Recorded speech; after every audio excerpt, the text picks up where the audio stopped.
Okay, so this is the first programming tutorial video where I'm using, so this is a Digicool Things 6502 CPU card. I've got the hardware to work. It's now time to get some software on it. And the way I'm approaching this is, let's assume for a second that perhaps you've come from, been through Ben Eater's series and you're familiar with the Western Design Center peripheral chips. How do you become familiar with this board? Because it uses other chips. It uses the Motorola chips for the I/O card here. So it uses the Motorola 6850 for the ACAI. It uses the 6840 as the programmable timer chip, and it uses the what is this? Forget which chip it is for the PIA. Is that 6851 or something? I forget what the number is. Anyhow, they are slightly different in terms of how to program them than the Western Design Center chips. So I've put a breakout on my PIA pins here, the parallel ports. 5 volt on the left, ground on the right, and then PA 0 through to PB7. Convenient that the 5 volt is on PA 0, left of PA 0, since I can put a resistor on there with a 470 ohm, a LED with a 470 ohm resistor, so that we can limit the power. And then we can try and do the simplest program to try and blink that LED.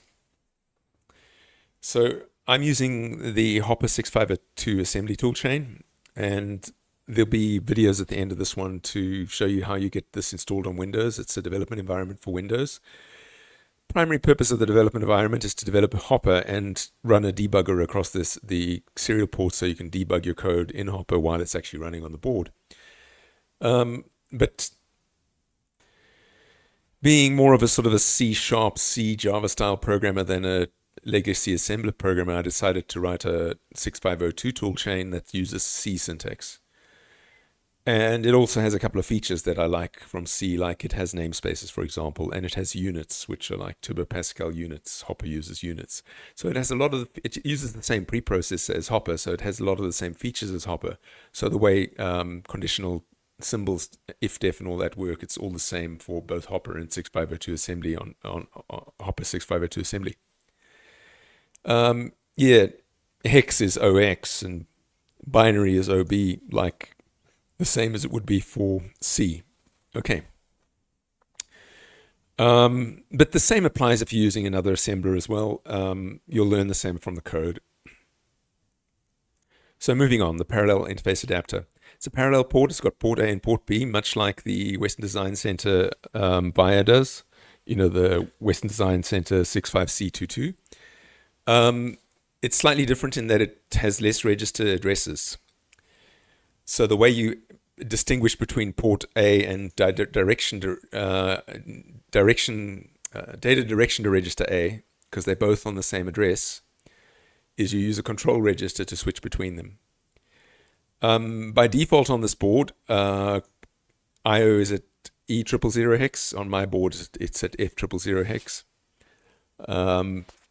I waste less space if I do it that way, because there's some weird thing about my assembler, but it doesn't really matter.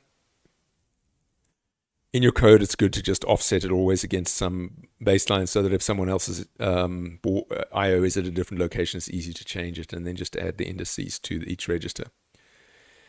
Okay, I'm pretending this is an 8K ROM. Even though I'm using a 32K ROM, it still works just fine. Let me get my ROM out of there.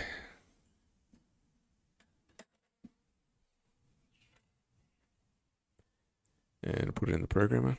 So we're ready to go.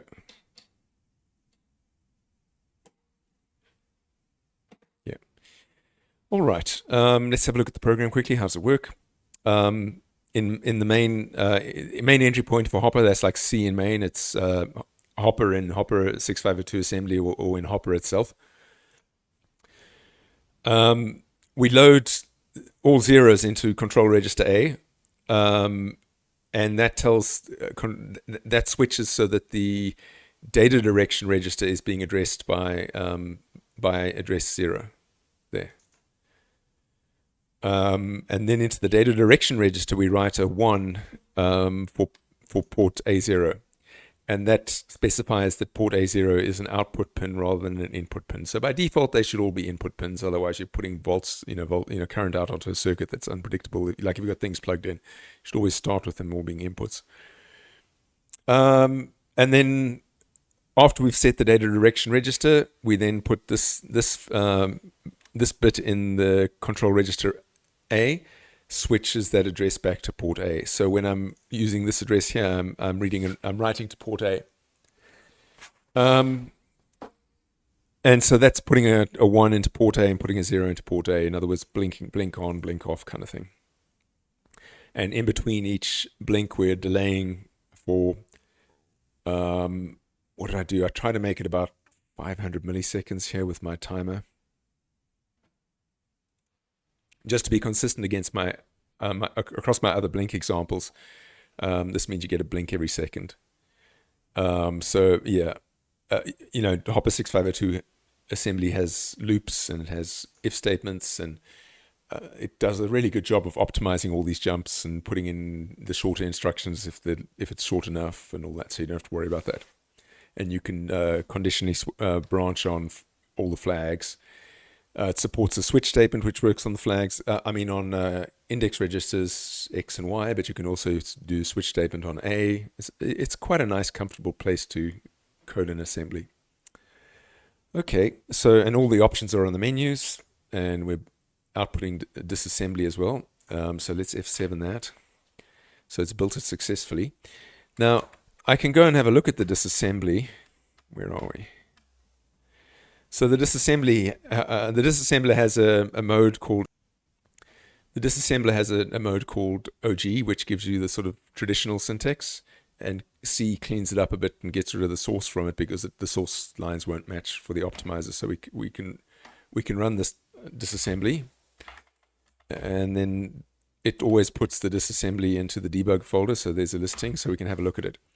So that's what this program compiled to, or assembled to. So there's the delay routine and there's the main routine. So if that other format was unfamiliar for you, then you can pause here on the video and it all fits on the same screen, so you could use that. Anyway, let's go and put that onto our EEPROM, shall we? So in our EEPROM programmer, we go find the file. There it is. It's always in the bin folder. It's an Intel iHex file. And this is a 32K EEPROM, so I'm telling it that address 0 is actually address 8000. And what I like to do when I'm programming my EEPROMs like this is I always scroll to the end, and I expect to see the vector addresses at the end here. And because I don't have an IRQ handler or an NMI handler, they're 0, and the program is starting as I expected at E00, E000. Okay, now we program it. And then I'm going to pause the video to put the chip in because my microphone is in the way. All right, I've put in the EEPROM, and let's turn the power on, and we get a blinky light. So there you go. That's how you program the PIA. Oh, I forgot to switch across. Let me show you. There you go. That's how you program the PIA. There is something interesting to know about the PIA, though, and let's have a look at that. If you're familiar with the VIA, like I was, the Versatile Interface Adapter from Western Design Center, port A and port B are not the same on this interface adapter. I think they're similar when they're writing, but when they're reading, port B latches the input, whereas port A, I think, just passes straight through what's on it, or something like that. Don't take my word for it, but if you don't make assumptions about how these two ports work, it's worth reading this little section in the datasheet to see how they are different to what we're familiar with. Anyway, thank you for watching. The next one, we'll tackle the timer chip.